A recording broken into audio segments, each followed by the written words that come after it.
Hi guys, welcome to Visho info. பீர்க்கங்காய் குழம்பு எப்படி செய்கிறதுன்னு பார்க்கலாங்க. வீடியோக்குள்ளே போகிறதுக்கு முன்னாடி நீங்கள் இன்னும் நம்ம சேனலில் சப்ஸ்கிரைப் பண்ணலாம், சப்ஸ்கிரைப் பண்ணுங்கள். அப்படியே பக்கத்தில் இருக்கிற பெல் ஐக்கானை கிளிக் பண்ணுங்கள். அப்போ தான் நான் போஸ்ட் பண்ணுற வீடியோ எல்லாத்தையும் நீங்கள் உடனே பார்க்கலாம். வீடியோக்குள்ளே போகலாங்க. பீர்க்கங்காய் குழம்பு செய்ய போகிறோங்க. பீர்க்கங்காய் தோலோடையே எடுத்துக்கலாம். கழுவிட்டு கட் பண்ணி வச்சுருக்கேன். நமக்கு எந்த சைஸில் வேணுமோ அந்த சைஸில் கட் பண்ணிக்கலாங்க. கூட நான் பாசிப்பருப்பு போட்டு செய்ய போகிறேன். அதனால் இப்போ ரெண்டையும் ஒன்றா வேக வச்சு எடுத்ததுக்கப்புறம் பார்க்கலாங்க. பீர்க்கங்காயும் பாசிப்பருப்பையும் வேக வைக்கிறோம். அது கூடயே இந்த பூண்டு பல் சேர்த்து வேக வச்சுக்கலாங்க. பீர்க்கங்காய், பாசிப்பருப்பு, பூண்டு எல்லாம் வேக வச்சு எடுத்து வச்சாச்சுங்க. அப்புறம் குழம்பு தாளிக்க தக்காளி ஒரு ஹாஃப் தக்காளி கட் பண்ணி வச்சுருக்கேன். வெங்காயம் கட் பண்ணி வச்சுருக்கேன். தாளிக்க சிவப்பு மிளகாய் எடுத்து வச்சுருக்கேன். சின்ன நெல்லிக்காய் அளவு புளி கரைச்சி வச்சுருக்கேன். இப்போ இந்த குழம்புக்கு ஒரு மசாலா அரைக்கணும். அதுக்காக தேங்காய், அரிசி மாவு, சீரகம் இதையெல்லாம் சேர்த்து நைஸாக அரைச்சி எடுத்து தண்ணி ஊற்றி நைஸாக அரைச்சிக்கலாங்க. குழம்புக்கு தேங்காய், சீரகம் அரைச்சி விழுது ரொம்ப நைஸாக அரைச்சி வச்சாச்சுங்க. குழம்பு செய்கிறதுக்கு ஒரு பேனை ஹீட் பண்ணி அதில் ஒரு டேபிள் ஸ்பூன் ஆயில் விட்டுருக்கேங்க. ஆயில் ஹீட் ஆகிடுச்சு. இப்போது கடுகு சேர்த்துக்கலாங்க. கடுகு வெடித்த உடனே நம்ம ஆனியன், தக்காளி, சிவப்பு மிளகாலாம் எடுத்து வச்சுருக்கோம். அதை இப்போ சேர்த்து தாளிச்சிடலாங்க. கடுகு வெடிச்சிருச்சு. இதெல்லாம் சேர்த்து ஒரு நிமிஷம் வதக்கிக்கலாங்க.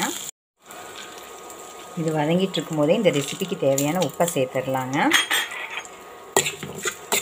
இந்த டைப்பில் நம்ம உப்பு சேர்த்தோம்னா இந்த வெங்காயம், தக்காளி சீக்கிரம் வதங்கிடுங்க. இது வதங்கினதுக்கப்புறம் பார்க்கலாங்க.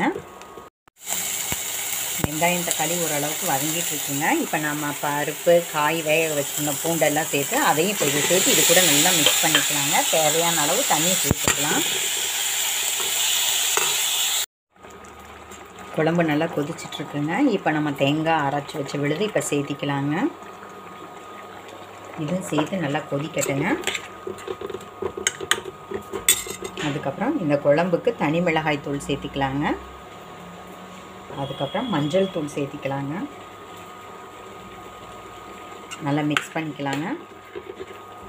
எல்லாம் ஒன்றும் சேர்ந்து நல்லா கொதிச்சா நம்மளோட குழம்பு ரெடி ஆகிடுங்க. புளி தண்ணி சேர்த்துக்கலாங்க. தக்காளியோட புளிப்பு பத்தாது, அதனால் சின்ன நெல்லிக்காய் அளவு புளி கரைச்சி வச்சுருந்தோம். அந்த புளியை சேர்த்து இப்போ நல்லா கொதித்து இறக்குனா நம்மளோட குழம்பு ரெடிங்க. நம்மளோட குழம்பு இன்னும் எக்ஸ்ட்ரா டேஸ்ட்டாக இருக்கிறதுக்காக குழம்பு மிளகாய்த்தூள் ஒரு 1/2 டீஸ்பூன் சேர்த்திக்கலாங்க. அவ்வளோதாங்க. இப்போ இது நல்லா கொதிக்கட்டுங்க. கொதித்து ஒரு கொதி வந்த உடனே இறக்கிடலாங்க. நம்மளோட பீர்க்கங்காய் குழம்பு, அரைச்சி விட்ட பீர்க்கங்காய் குழம்பு சூப்பராக ரெடி ஆகிடுங்க.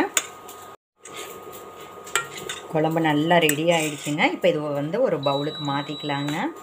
பாருங்கள், செம்மையாக ரெடி ஆகிடுச்சு. பீர்க்கங்காய் சீக்கிரமே வெந்துடும். நீங்கள் தனியாக கூட வேக வைக்கலாம். குக்கரில் வேக வைக்கணுங்கிற அவசியம் இல்லை.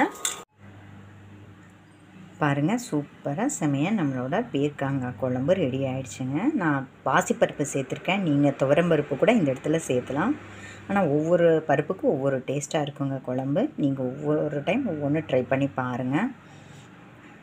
பீர்க்கங்காயில் இருக்கிற சத்து மட்டும் இல்லாமல் இது கூட பாசிப்பருப்பு சேர்க்கறதுனால இன்னும் டேஸ்ட்டு சூப்பராக இருக்குங்க. ட்ரை பண்ணி பாருங்கள்.